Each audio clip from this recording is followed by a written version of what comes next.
আসসালামু আলাইকুম। Second Republic কি? ক্ষমতার সবল সহ্যশক্তি আছে? ভিডিওর প্রথমে আপনাদেরকে কয়েকটা গুরুত্বপূর্ণ তথ্য দেই। যেমন ধরেন 1975 সালে বাংলাদেশে বিশাল একটা ক্ষমতার পট পরিবর্তন কিন্তু হয়েছিল। তারপরে 77-এ জিয়াউর রহমান টেক ওভার করলেন, 82-তে তিনি মারা গেলেন, এরশাদ টেক ওভার করলেন, 90 একটা গণঅভ্যুত্থান হলো, 96-তে কিন্তু বিশাল মুভমেন্ট হয়েছে আমাদের এই বাংলাদেশে, কেয়ারটেকার গভর্নমেন্ট আসছে। তারপর 2006 সালেও বিশাল মুভমেন্ট হয়েছে, যদিও 2006 মানে গতবার এসছে, 24-এর মুভমেন্টটা অনেক বড় মুভমেন্ট, কিন্তু এগুলোতে সংবিধান সাসপেন্ড বা সংবিধান রিপ্লেস করার মতো কোনো দাবি কিন্তু ছিল না। আমি যে বললাম 75, 77, 82, 90, 96, 6 এবং 2024, যদিও শেষে 2024-এ কিন্তু আপনার সংবিধান না মেনে জনগণ রাস্তায় নামছিল, তারপর সংবিধান বাতিল করতে হবে, রিপ্লেস করতে হবে, সংবিধান সাসপেন্ড এই ধরনের কোনো দাবি 24-ও ছিল না, 75, 77, 82, 90, 96, 6-ও ছিল না। কিন্তু দুর্ভাগ্যজনক হলেও সত্য যে এইটাই এখন বলা হইতেছে সেকেন্ড রিপাবলিক। এখন সেকেন্ড রিপাবলিক বলতে আদৌ আমরা কী বুঝি? সেকেন্ড রিপাবলিক হলো, সেকেন্ড রিপাবলিক এই শব্দটা দিয়ে সাধারণত কোনো দেশের দ্বিতীয়বারের মতো প্রজাতন্ত্র উত্তরণ বা প্রজাতন্ত্র ব্যবস্থা পুনঃপ্রতিষ্ঠাকে বোঝায়। ভালো করে খেয়াল করবেন, দ্বিতীয়বারের মতো, তার মানে একবার হয়েছে আমাদের, এখন দ্বিতীয়বারের মতো করতে চাইতেছে। দেখেন, আজকে হচ্ছে আগস্টের 5 তারিখ, অর্থাৎ 36শে জুলাই প্রধান উপদেষ্টা স্বয়ং নিজেই তিনি জুলাই ঘোষণাপত্র পাঠ করবেন। সেই জুলাই ঘোষণাপত্রের মধ্যে আমরা যতটুকু জানি যে সেকেন্ড রিপাবলিক শব্দটা উচ্চারণ নাই। তারপরেও এই সরকারের যে কিংস পার্টি, মানে সরকারের যে দল এনসিপি, তাদের যে 3রা আগস্ট তারা জাতীয় শহীদ মিনারে সমাবেশ করলেন, সেখানে সেকেন্ড রিপাবলিক শব্দটা আছে। এখন সরকারি দলের ভাবমূর্তি, সরকারি দলের কথাবার্তা সরকারের কথাবার্তা হিসাবে অনেক সময় ধরে নিতে হয়। এখন সেকেন্ড রিপাবলিক এই বিষয়ে আমরা জানলাম, তারপর ক্ষমতার সবল সম্পর্কে আমাদের আলোচনা করতে হবে। এখন সাজিদ আলম যে কথাটা বলছেন যে 72-এর সংবিধান আর এক দেশ থেকে পাশ হয়ে এসেছে, এখন আপনি বলুন তো, এটা কোনো কথা হলো? এটা কোনো রাজনৈতিক বক্তব্য হতে পারে? একটা দেশের সংবিধানকে আর একটা দেশ থেকে পাশ হয়ে আসতে পারে? আপনাদের কাছে প্রশ্ন রাখলাম, অবশ্যই কমেন্টে জানাবেন। ইখতিয়ার সাহেব তিনি বলছেন যে এনসিপি হলো কিংস পার্টি। মাহফুজ আলম, যিনি বর্তমানে স্ট্যান্ড বাই সরকারের তথ্য উপদেষ্টা, তিনি বলছেন 111-এর হাতছানি দেখতে পাচ্ছেন। সেনাপ্রধান তিনি একটা স্টেবল দেশ উনি চাচ্ছেন, এরকম একটা বক্তব্য কিন্তু তিনি দিচ্ছেন। আর আমাদের বর্তমান বাংলাদেশের রাজনীতিতে এবং বর্তমান সরকারের পক্ষ থেকে একটা ঐক্যমত্য কমিশন কিন্তু গঠন করা হয়েছে। সেখানে রাজনৈতিক দলগুলো নানান বিষয়ে আলোচনা করতেছেন, ডিসকাশন করতেছেন, কিন্তু প্রকৃতপক্ষে ডিসকাশনগুলো তো অ্যাকচুয়ালি ফলপ্রসূ হচ্ছে না, নানান কারণে হইতেছে না।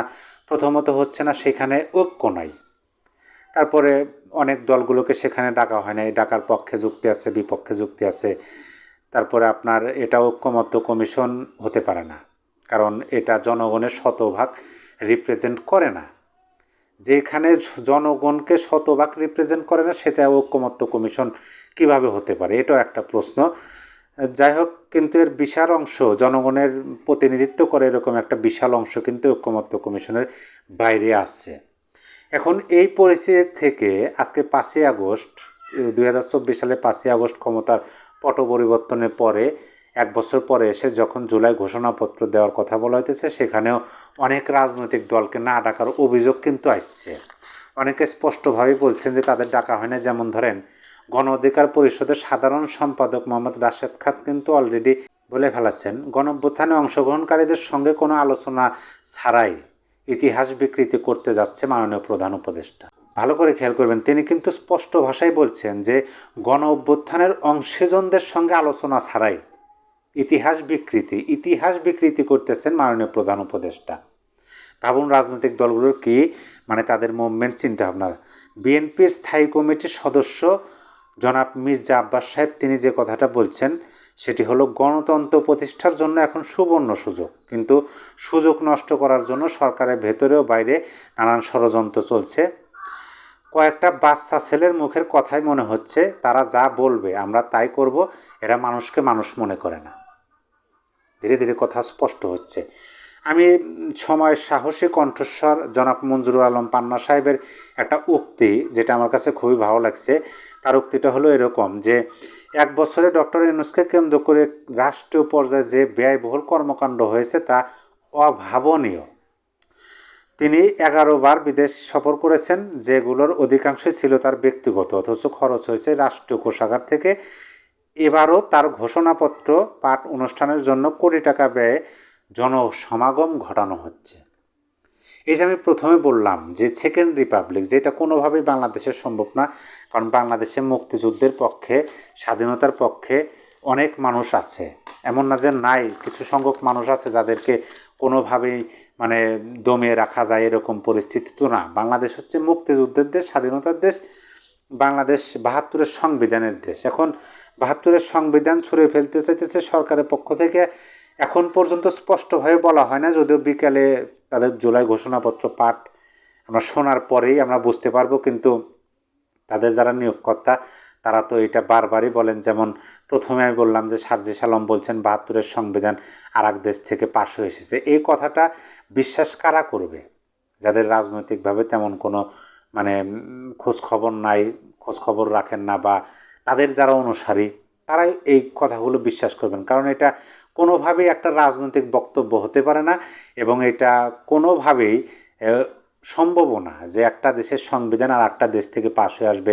এটা কি কোনোভাবে সম্ভবপর হয়? সবচেয়ে আমার কাছে যে বক্তব্যটা মানে ভাবিয়ে তুলছে, এবং শেষের আমি শিরোনামে যে শব্দটা ব্যবহার করছি যে ক্ষমতার সবল, সহ্য শক্তি আছে থাকতে হবে। কারণ দেখেন, ক্ষমতার সবল খুবই মারাত্মক একটা বিষয়। কারণ এটা যখন আপনি ক্ষমতায় থাকবেন তখন আপনার কাছে মনে হবে সব কিছু তুচ্ছ মনে হবে, কারণ আপনি ক্ষমতার চেয়ারে বসে আছেন, আপনি শুধু নির্দেশনা দিতেছেন, অটোমেটিক সব হয়ে যাচ্ছে। এই যে ক্ষমতা, তখন আপনার কাছে এই ক্ষমতার যে গুরুত্ব সেটা নাও থাকতে পারে, কিন্তু এই ক্ষমতার সবলই কিন্তু বাংলাদেশে অনেকবার দিছে, যেটা সাম্প্রতিও ঘটে গেল, অতীতেও ঘটছে আমরা দেখছি। এবং সেই ক্ষমতার সবলটা হয় খুবই মানে শক্ত, শুধু ব্যক্তি জীবনে নয়, পারিবারিক এবং সামাজিক, এবং কি বলে যে তার বংশগতভাবেও কিন্তু এটা দ্বারা আক্রান্ত হয়। এবং সেইটা সহ্য করার মতো সহ্য শক্তি বর্তমানে যারা সেকেন্ড রিপাবলিকের কথা বলেন, 72-এর সংবিধান আর এক দেশ থেকে পাশ হয়ে আসার কথা বলেন, ছুঁড়ে ফেলে দেওয়ার কথা বলেন, তাদের কি এই ক্ষমতার সবল? তারা যেহেতু এখন ক্ষমতায় আছে, যে কোনো মুহূর্তে সবল তারা খাইতে পারেন। কারণ আমরা জানি যে যারা সাপুরে সাপ নিয়ে খেলা দেখান বা সাপের সাথে বসবাস করেন, তাদের কিন্তু সাপের সবল খাইতে হয়, খায় তারা, এটা প্রাকৃতিকভাবেই হয়। আর ক্ষমতা নিয়ে যারা খেলা করতে চায় তাদেরও কিন্তু এই সবলে পড়তে হয়। এখন যদি এরা পড়েন, তাহলে এই সমস্ত ভুঁই হেভিওয়েট মানে নব্য নেতারা, তারা কি আদৌ সহ্য শক্তি তাদের আছে কি না? Master mind Mahfuz Alam already ইঙ্গিত দিচ্ছেন, যদিও তিনি ফেসবুকেই বেশি সক্রিয় কাজের চেয়ে। 111-এর হাতছানি তিনি দেখতে পাচ্ছেন। আর সেনাবাহিনীর প্রধান তো তিনি বলছেন যে একটা স্টেবল দেশ উনি চাচ্ছেন, এরকম একটা বক্তব্য। সব মিলিয়ে আমার শিরোনাম এবং এর সাথে আপনারা একটু মিলান, আর অবশ্যই আপনাদের মন্তব্য কমেন্টে জানিয়ে দিন।